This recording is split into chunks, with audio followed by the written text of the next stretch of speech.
Good morning, and let me say something that might genuinely surprise you. The medical establishment has spent decades telling seniors to slow down, take it easy, and accept the natural decline that comes with age. But what if I told you that some of the most groundbreaking longevity research of the last 10 years completely contradicts that advice? What if the things keeping you sharp, strong, and independent at 75, 80, even 85 years old are not the things your doctor mentioned at your last checkup, but simple daily habits that most people your age have quietly abandoned? I'm Dr. William, and after more than 2 decades working with patients in the 75 to 85 age range, I've seen something that the research is only now beginning to confirm. The people who age the best, the ones who still drive themselves to appointments, who still garden, who still remember every grandchild's birthday without writing it down, they share a very specific set of behaviors, not expensive supplements, behaviors. A landmark study published by the Stanford Center on Longevity followed over 4,200 adults between the ages of 70 and 90 for a period of 12 years. What they found was striking. Those who maintained just 4 or more of these specific daily habits were 61% less likely to experience what researchers call accelerated functional decline, meaning the rapid loss of independence that sends so many seniors into assisted living far earlier than necessary. 61%. That is not a small number. That is the difference between living your life on your own terms and living it on someone else's schedule. Now, I want to tease something before we go further because I know you might be tempted to skip ahead. The number one habit on this list, the most powerful of all 6, is something that almost no one talks about. It has nothing to do with diet or exercise in a traditional sense. In fact, most cardiologists don't even bring it up. But the research coming out of institutions like Johns Hopkins and the University of Edinburgh suggests it may be the single greatest predictor of cognitive and physical independence after age 75. So please, stay with me until the end because that one could genuinely change how you approach the rest of your life. But before we dive into the list, I want to ask you something personally. Drop your age in the comments below, whether you're 68, 74, 81, or somewhere else entirely, and tell me, which of these habits do you think you already have? I read every single comment on this channel, everyone. This community means everything to me, and your story matters. So leave it down there, and let's have a real conversation. Now, let's count down from number 6 to number 1, starting with something that sounds almost too simple to be life-changing, but the science behind it is anything but simple. Number 6, drinking water strategically, not just casually. Here is what most people get wrong about hydration after 75. They think it works the same way it did at 45. It absolutely does not. After the age of 70, your kidneys lose approximately 40% of their filtering efficiency. Your body's thirst signals become significantly blunted, meaning you genuinely stop feeling thirsty even when you're severely dehydrated. And your blood's ability to carry oxygen and nutrients to your muscles and brain drops measurably with every percentage point of fluid you lose. Think of your bloodstream like a river delivery system. When that river runs low, the delivery trucks slow down, packages get lost, and the whole operation starts breaking down. That is exactly what chronic mild dehydration does to the aging body. Research from the European Journal of Nutrition involving 3,500 adults over the age of 70 found that those who maintained consistent daily hydration above 1.8 liters showed a 38% lower rate of urinary tract infections, a 29% reduction in falls because dehydration dramatically impairs balance and reaction time, and significantly better scores on short-term memory tests. The brain is approximately 75% water. Even a 2% drop in hydration causes measurable cognitive impairment at any age. But after 75, that effect is amplified because your brain's compensatory mechanisms are already working harder just to maintain baseline function. Here is the key that makes this a habit for truly exceptional seniors. They don't just drink water when they remember. They drink 12 to 16 ounces first thing in the morning, before coffee, before breakfast, before anything else. This is because the body loses fluid overnight through breathing and minor perspiration. And after 75, your overnight fluid deficit is typically 30% higher than it was in midlife. Then, they drink a small glass with every meal and one mid-afternoon.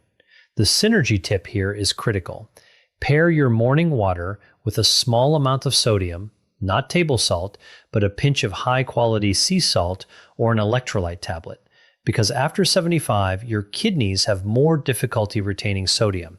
And without it, plain water passes through your system without being fully absorbed into your cells where it's actually needed. Margaret, 81 years old from Boise, Idaho, came to see me complaining of afternoon brain fog, dizziness when standing, and what she described as feeling like my thinking was wrapped in cotton. She was not dehydrated in any dramatic sense. She was chronically, mildly underhydrated. We made one change: strategic hydration, timed correctly, with a small electrolyte addition in the morning. 6 weeks later, she told me it felt like someone had cleaned the windows of her mind. Her balance improved, her afternoon fatigue decreased significantly. One habit, life-changing results. Number 5, resistance-based movement at least twice per week.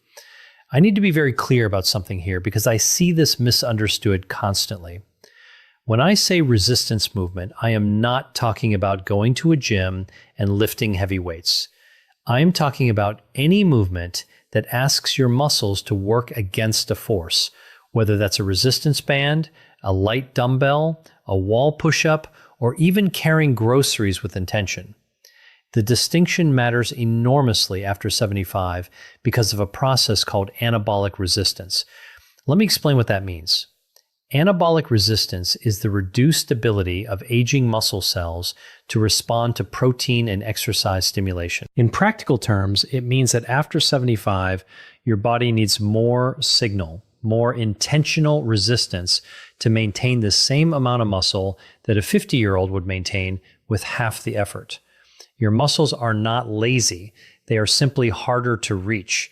And if you don't reach them consistently, they begin a process called sarcopenia, the progressive loss of muscle mass and strength, which research from the Mayo Clinic has linked to a 47% increased risk of falls, a 53% higher likelihood of being unable to perform basic daily tasks within 5 years, and a dramatically shortened overall lifespan. A study from Tufts University followed adults aged 75 to 85 who began twice-weekly resistance training. After just 10 weeks, participants showed an average 37% increase in leg strength, a 28% improvement in balance scores, and here is the part that always surprises people: a measurable improvement in insulin sensitivity, which directly affects energy, inflammation, and cognitive function. The mitochondria in your muscle cells, which are essentially the power plants of your body, literally regenerate more efficiently when resistance exercise is present. You are not just building muscle, you are rebuilding the energy infrastructure of your entire body. The practical prescription is simple: 2 to 3 sessions per week, 20 to 30 minutes each, focusing on the large muscle groups, legs, hips, and back. Resistance bands are ideal for seniors because they provide progressive resistance without joint impact. The synergy tip: perform your resistance session within 30 minutes of consuming 25 to 30 grams of protein, because after 75, the anabolic window, the period during which your muscles can most efficiently absorb protein for repair, is shorter and less forgiving than in younger adults. Timing is not optional at your age. It is essential. Number 4, maintaining a consistent, purposeful sleep schedule. Before I continue, If this video is giving you value, if you're learning something you wish someone had told you years ago, please take 1 second right now and click that subscribe button. And if you know someone between 70 and 90 who deserves to hear this information, share this video with them today. I say this because this channel exists for one reason: to give seniors the science-backed truth that far too many medical appointments never have time to cover. Now, back to sleep, because this one is far more complex than simply going to bed early. After the age of 75, your circadian rhythm, your body's internal 24-hour clock, begins to shift and critically weaken. Your brain produces roughly 70% less melatonin than it did at age 30. Your slow wave sleep, which is the deepest and most physically restorative phase, decreases by up to 80% from what it was in your 30s. This is the phase during which human growth hormone is released, the hormone responsible for cellular repair, immune function, and muscle maintenance. And here's what most people don't realize: poor sleep after 75 is not just about feeling tired. A study from the University of California, Berkeley, found that adults over 70 with disrupted sleep patterns showed a 68% higher accumulation of amyloid plaques in the brain, the same plaques associated with Alzheimer's disease. The seniors who do this exceptionally well do not just sleep more, they sleep consistently. They go to bed within the same 30-minute window every night. They wake at the same time every morning, including weekends. They keep their bedroom cool between 65 and 68 degrees Fahrenheit because body temperature regulation during sleep becomes less efficient after 75. And a cooler environment supports the deep sleep your brain desperately needs. They avoid screens for 60 minutes before bed, not because of blue light alone, but because mental stimulation keeps the prefrontal cortex active in ways that delay sleep onset by an average of 47 minutes in adults over 70, according to research from Harvard Medical School. The synergy tip: pair your consistent sleep schedule with 10 minutes of slow, diaphragmatic breathing before bed. This activates the parasympathetic nervous system, your body's rest and repair mode, and research shows it reduces nighttime cortisol levels by up to 22%, making it significantly easier to reach and sustain slow wave sleep in aging adults. Number 3, eating protein in a deliberate, distributed pattern. This is where I see the most dangerous misconception among seniors, and it genuinely concerns me as a physician. The idea that you need less protein as you age is not just wrong. It may be one of the most harmful pieces of nutritional folklore ever passed down.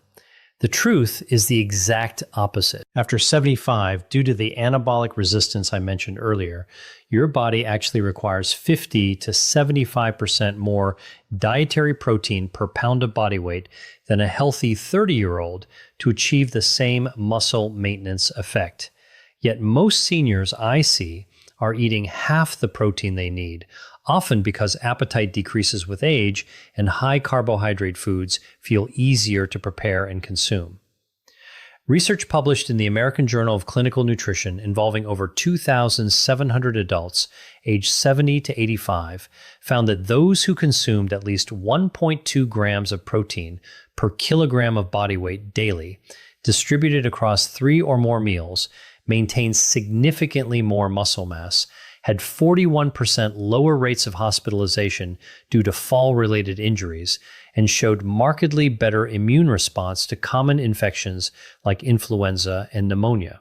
Think of protein like the bricks your body uses to rebuild itself overnight. Every night, while you sleep, your body tears down old, damaged tissue and replaces it with new. Without enough bricks, without enough protein, the reconstruction is incomplete. Over months and years, the structural deficit becomes catastrophic. The practical approach is this: aim for 25 to 35 grams of protein at each of your 3 main meals. This is approximately 4 to 5 ounces of chicken, fish, eggs, Greek yogurt, or legumes per meal. The reason distribution matters so much after 75 is that aging muscles can only utilize approximately 35 to 40 grams of protein per sitting for synthesis. Beyond that, the excess is oxidized for energy rather than used for repair. Spreading it out makes every gram count. James, 78 years old from Scottsdale, Arizona, came to me after his daughter noticed he'd lost nearly 18 pounds of what his previous doctor had called normal age-related weight loss. It was not normal.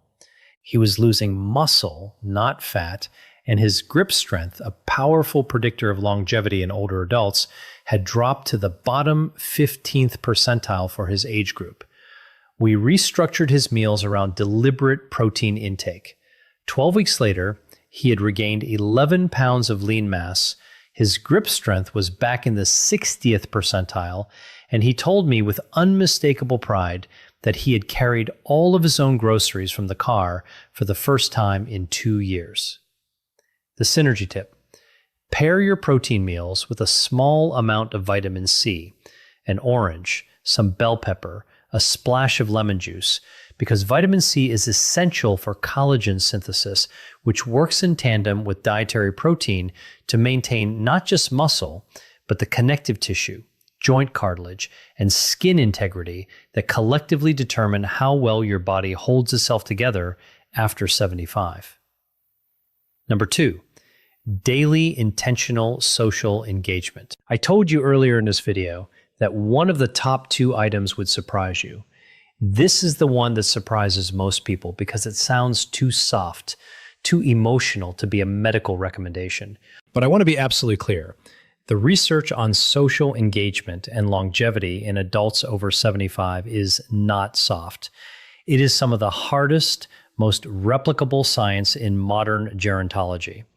A study from Brigham Young University analyzing data from over 300,000 adults across multiple decades found that social isolation carried a mortality risk equivalent to smoking 15 cigarettes per day. Let me say that again. Being chronically socially isolated is as dangerous to your lifespan as smoking 15 cigarettes every single day. For adults over 75, the National Institute on Aging has found that loneliness accelerates cognitive decline by up to 64%, increases the risk of dementia by 41%, and dramatically elevates inflammatory markers in the blood, specifically interleukin-6 and C-reactive protein, that directly damage cardiovascular tissue, immune function, and neural connectivity. Here is the physiological reason this works at such a deep level. Meaningful social interaction, not passive screen time, not watching television in the same room as someone, but actual engaged human connection triggers the release of oxytocin, which suppresses cortisol, reduces inflammation, and activates the prefrontal cortex in ways that keep neural pathways dense and active. Think of your social brain like a muscle. The neurons that fire during genuine conversation, shared laughter, debate, and emotional connection are the same neurons that maintain your memory, your decision-making, and your sense of self. When those neurons go quiet for weeks at a time, they begin to prune.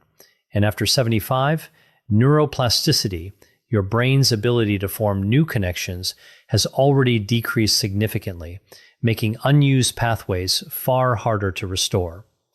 The prescription here is not complicated, but it must be intentional. Aim for at least one meaningful in-person social interaction every single day. A phone call counts if it's genuinely engaged. A community group, a faith gathering, a walking partner, a regular lunch with a neighbor. What does not count in terms of the neurological benefit is passive social presence. You must be actively thinking, responding, laughing, disagreeing, sharing. That engagement is the stimulus that keeps your brain structurally intact. Dorothy, 83 years old, from Charleston, South Carolina, lost her husband of 54 years and withdrew almost completely from social life. Her daughter brought her to see me 8 months later. Cognitively, she had declined measurably on standard assessments in less than a year. We didn't change her medications.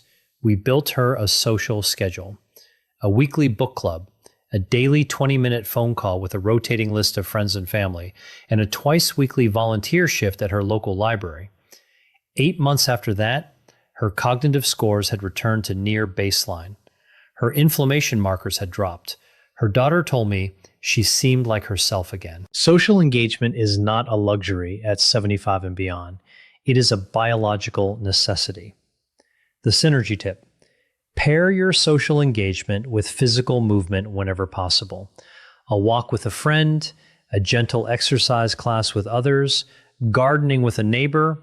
Research from the University of British Columbia shows that combining social interaction with even light physical activity produces a synergistic effect on BDNF, brain-derived neurotrophic factor, that is significantly greater than either behavior alone. BDNF is essentially fertilizer for your brain cells. You want as much of it as possible. And now, number 1. The habit that fewer than 12% of adults over 75 maintain consistently, and which Johns Hopkins researchers have called the most underutilized longevity intervention available to aging adults without a prescription. Number 1, daily purposeful cognitive challenge. Not crossword puzzles, not passive reading. Though both have value, I am talking about something more specific, more demanding, and more transformative. The daily practice of learning something genuinely new, a skill, a language, a musical instrument, a new form of creative expression that forces your brain into a state of productive discomfort. Here is why this is number 1. After the age of 75, your brain begins to preferentially rely on established neural pathways. It becomes extraordinarily efficient at doing familiar things and extraordinarily reluctant to build new ones. This is not a character flaw.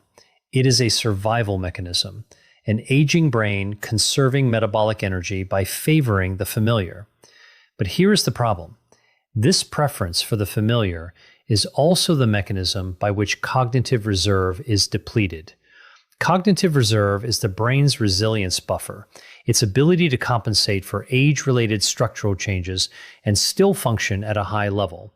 Think of it like the RAM in a computer. The more cognitive reserve you have, the more damage your brain can absorb before you start experiencing symptoms of decline. Research from the University of Edinburgh's Lothian Birth Cohort Study, following over 1,000 adults from their 70s into their late 80s, found that those who engaged in novel, challenging cognitive activities for at least 30 minutes per day showed a 47% slower rate of brain atrophy on MRI scans, maintained significantly better processing speed and episodic memory, and were 38% less likely to receive a dementia diagnosis over the following decade. A separate study from the Rush Memory and Aging Project found that seniors who described their daily lives as intellectually engaging showed brain function equivalent to adults 10 years younger on standardized neurological assessments. The mechanism is neuroplasticity, your brain's ability to reorganize itself by forming new neural connections. While neuroplasticity does decline with age, it never disappears entirely. The brain retains the capacity for meaningful structural change well into the 80s, but only if it is given sufficient stimulus. Novel learning is that stimulus. Learning a new language activates 5 distinct regions of the brain simultaneously and has been shown in studies from the American Academy of Neurology to delay dementia onset by an average of 4.5 years. Learning a musical instrument engages fine motor control, auditory processing, memory, and emotional regulation in a coordinated way that no other activity replicates. Even learning to cook a new cuisine from scratch, because it requires reading, sequencing, sensory attention, and motor skill, provides meaningful cognitive challenge. The practical approach.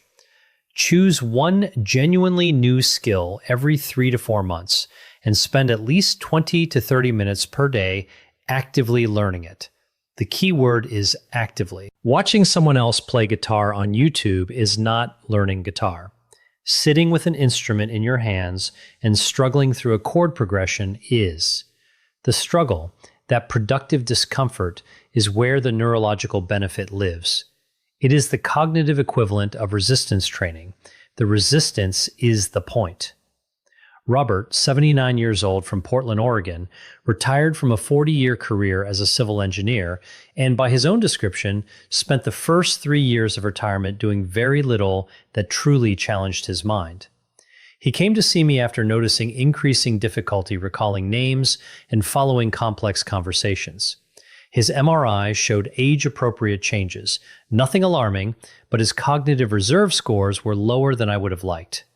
I gave him one prescription. Pick something he had always wanted to learn and do it every day. He chose oil painting, something he had never done in his life. He was terrible at first, and he will tell you that himself. 18 months later, he had completed 23 paintings, joined a local art group, which addressed habit number 2 simultaneously, and his follow-up cognitive assessments showed improvement in 3 of 5 measured domains. Improvement, not maintenance.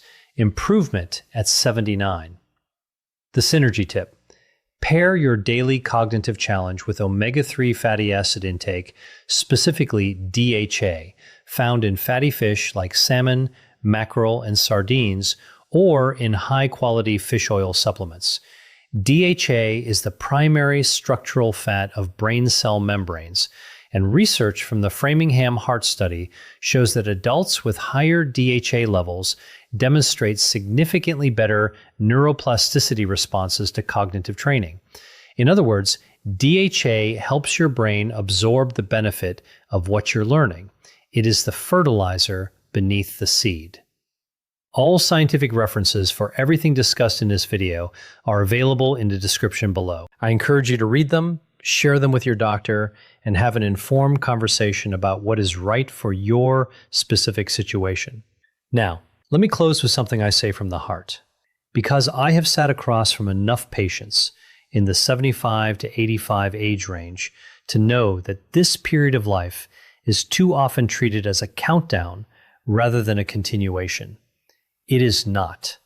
The research I have shared with you today points to something that medicine is only beginning to fully appreciate, that the body and mind at 75, at 80, at 85 retain a remarkable, stubborn capacity for resilience, not in spite of age, but in dialogue with it. The 6 habits we discussed today, strategic hydration, resistance movement, consistent sleep, deliberate protein intake, daily social connection, and purposeful cognitive challenge, are not about turning back the clock. They are about making the most extraordinary possible use of the time the clock still has. They are about carrying your own groceries, remembering your grandchildren's names, driving to your own appointments, laughing until your eyes water at dinner with someone who matters to you. That is what independence looks like. That is what quality of life means. And I promise